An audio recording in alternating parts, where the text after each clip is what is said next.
Hi everybody, here is this week's update video.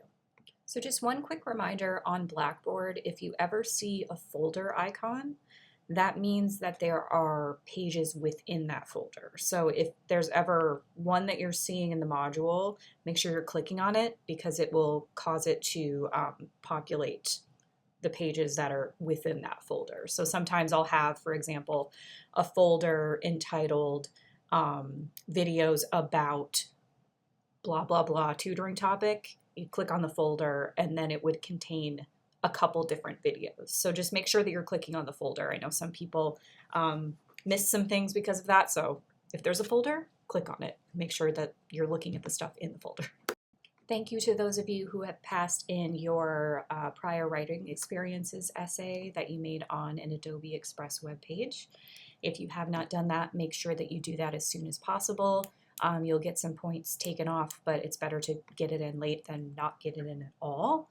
I will be making a collaborative folder with links to everybody's essay, so you can all take a look at what people have created and what their stories are about their learning experiences and things like that. So anyway, thanks for passing those in. I'm really excited to see those. This is yet another reminder that you can make either a virtual office hour appointment with me or just come in person during my office hours, which are listed in the syllabus.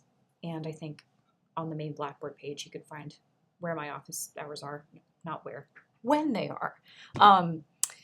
Make sure that if you encounter an assignment that seems confusing and you have some questions about it, that you are asking me ahead of the deadline as much as you can, or making a meeting with me to get my feedback or my help on it. I really am here to help, but it's hard for me to do so if you're asking me questions like the day of the deadline. So just, try to plan ahead. And yeah, please come meet with me or ask me questions at any point.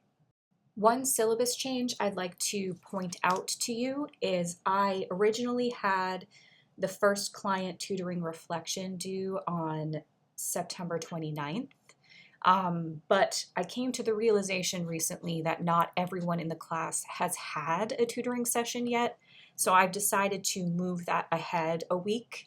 I'll be changing that in the syllabus on Blackboard and anywhere you can find the syllabus.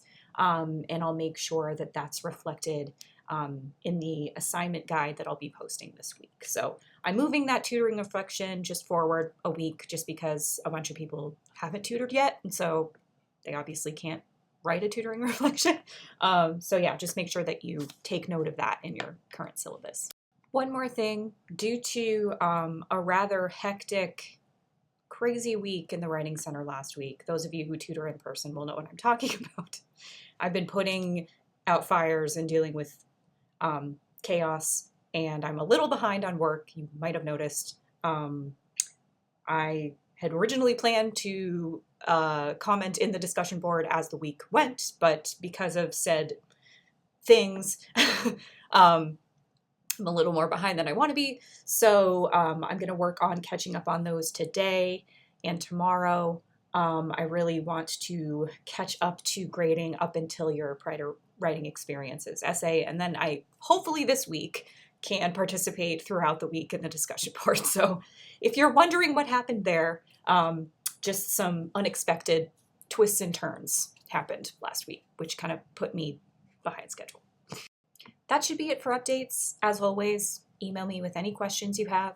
And if it's a particularly urgent matter, my cell phone number is in the tutoring handbook. If you ever need to text me or call me or something having to do with a client or an appointment or something like that. This week we will be focusing on kind of like a rhetoric refresher, as well as what genres are, and talking a little bit about how we can use rhetoric and our awareness of genre to help students with their writing tasks across the curriculum. So for instance, if a student is coming to us from biology and asking us to help them with a genre we've never seen before, how can we use our knowledge of the rhetorical situation and our knowledge of genre theory to kind of pick apart that genre with the student and kind of figure out how to best meet a rhetorical situation given the audience and the task. So that is what we'll be talking about this week.